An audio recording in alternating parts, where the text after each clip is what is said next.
Hi, and welcome to my channel. This is the very first episode, and I'm excited and a little nervous to finally be posting a video on YouTube.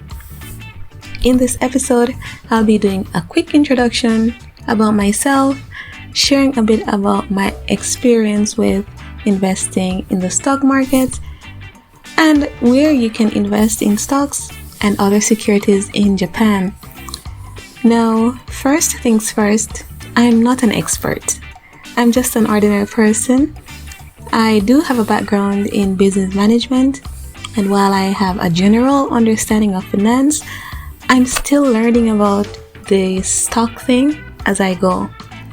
And to be honest, I never thought that I'd start a YouTube channel, but here I am. So you might be wondering, why did I start? Well, as an expat living in Japan, I found it really tough to get information on how to invest in the stock market here. Plus, the language barrier alone makes it tricky, and for those of us who have chosen to settle here, it can feel overwhelming. That's why I'm doing this for people like me and for anyone who's curious about making their money work harder, especially for expats in Japan. And if you're living in Japan, or even if you're just keeping tabs on Japan's economy, you already know the interest rates at banks are, well, let's just say they are not great. In my case, for a long time, I didn't invest either because I had no clue where to start. But once I figured it out, I realized how important it is and how simple it is. So whether you're an expat like me or just someone interested in learning about the stock market in Japan, stick around. I'm here to share what I've learned, and hopefully I can inspire someone to take a plunge into investing, even if it feels intimidating at first. If you're wondering, why did I decide to start investing? Picture this. I've been living in Japan for over 6 years. I've always been eyeing the investment scene, but I was totally clueless about how to make a purchase. So like everyone else, I'm clocking in like a good office worker, going in early, leaving on time, saving my money in the bank, and living large. Well, if by large you mean subsisting on instant noodles and the occasional fancy coffee, millionaire status? I'm kidding, but yeah, like the regular corporate person, definitely I was doing all the good stuff. But as the years rolled by, I noticed something shocking. My savings were slowly evaporating thanks to that sneaky villain called inflation. So I watched my money disappeared. The more I made, the less it was worth. And then came the pandemic. The pandemic threw me a curveball. Flight prices skyrocketed. Okay, I'm touching on flight prices because I'm still in pain. Okay? I mean, who knew first class tickets could hit $1 million? I love to travel, but I wasn't gonna sell my kidney for a seat. And because of that little reality check, I realized I really want more than just a corner office and a packed lunch. I'm after freedom. Freedom with my time. It's what I've always wanted. So I saw the stock market as a way to do that, and so I jumped into the investment pool. Because if I'm going to plan my great escape, I might as well have a little cash to float me there.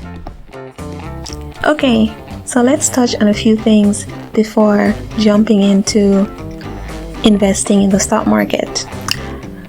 First, I want to touch on why not to invest. And I have just one reason. I think it's the most important one. Do not invest if you're too emotional about money. Here's why I say this. Let me share a little of my own experience. Before diving into the market, I consumed a ton of investment videos and investment books. One message echoed everywhere, and it is investing requires patience and emotional control. Sounds simple, right? Well, I learned that lesson the hard way in August of this year when tech stocks took a nosedive and I lost over half of my profits in what felt like a blink. My portfolio was heavy in tech, both index funds and a few individual stocks. And I had been riding high with over 16% profit in my index fund portfolio and around 8% in individual stocks, which I had only started buying earlier this year. So for individual stocks, I am fairly new. When that dip hit, I started boiling over like a pot of forgotten water.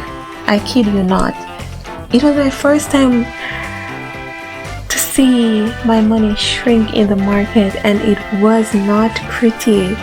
So, in a panic, I ditched 2 tech stocks at a loss. Every single bit of advice I'd soaked up from books, YouTube videos, and documentaries went flying out the window, straight into space.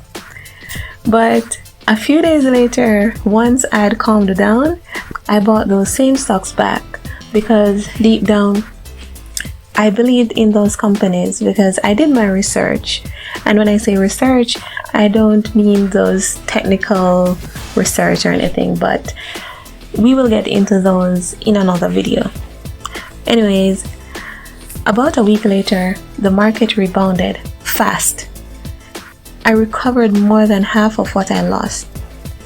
A few days ago in September, the market dipped again, but this time, I didn't sell a thing, and now it's back up again. So saying this to say, the market will definitely mess with your emotions, but the key is to be patient and tune it out. It's kind of like when your ex breaks up with you and you go full on no contact. That's exactly what you should do with the market. Ignore it. And trust me, it'll come calling back like that regretful ex. Why should you consider investing in the market? Let me share what I've learned along the way. It's really not as hard or scary as it looks. I get it. The stock market can seem like a haunted house of financial horrors. Headlines scream about crashes, tech stocks tanking, oil shortages, and you're left thinking, nope, not for me. Well, I grew up hearing horror stories as well about the market, and it was all bad news. But once I jumped in, I realized it's not all falling stock graphs and chaos. The more you understand, the less intimidating it becomes. Start small and feel rich. Seriously. Let's bust the myth. You don't need a vault of gold to start investing.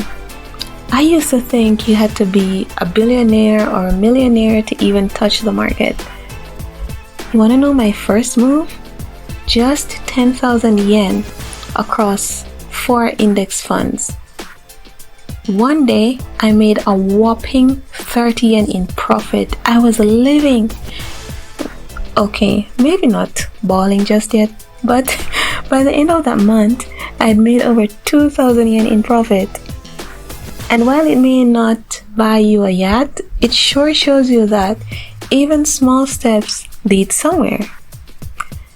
If you're skeptical, dip a toe in, start small, learn from there, and grow. The buffet of investment options is huge. There's so much to choose from. Stocks, bonds, futures, options, index funds, mutual funds, gold. It's like a never-ending financial buffet.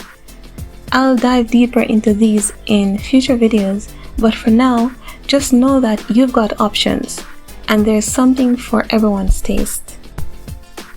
Number 4. You want freedom. Investing is one way to claim it. If you're tired of slogging through office life, enduring pointless meetings, or being chained to your desk until 65 or 70, this might be your ticket out. Whether you want more time for travel, hobbies, or just to avoid begging for vacation days, investing can help create that freedom. It'll take time, but it's your future self who will be patting you on the back one day. Number 5, passive income. The dream, baby! Who doesn't want money flowing in while doing, well, nothing? And yes, while investing isn't entirely set it and forget it, it's close. You drop your money into the market, automate your purchases, and let the market do its thing. Trust me, passive income doesn't get easier than that. Number 6, break the cycle. If you grew up without a silver spoon or no spoon at all, investing can be a game changer. This is how you move from scraping by to building something bigger, not just for yourself, but for your family.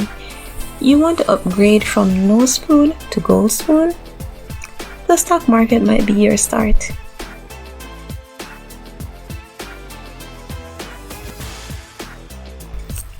Let's talk a little about where to invest. In Japan, we have something called NISA. NISA is short for Nippon Individual Savings Account.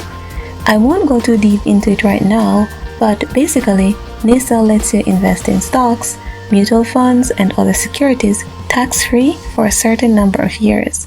It's a great option if you want to start investing in Japan.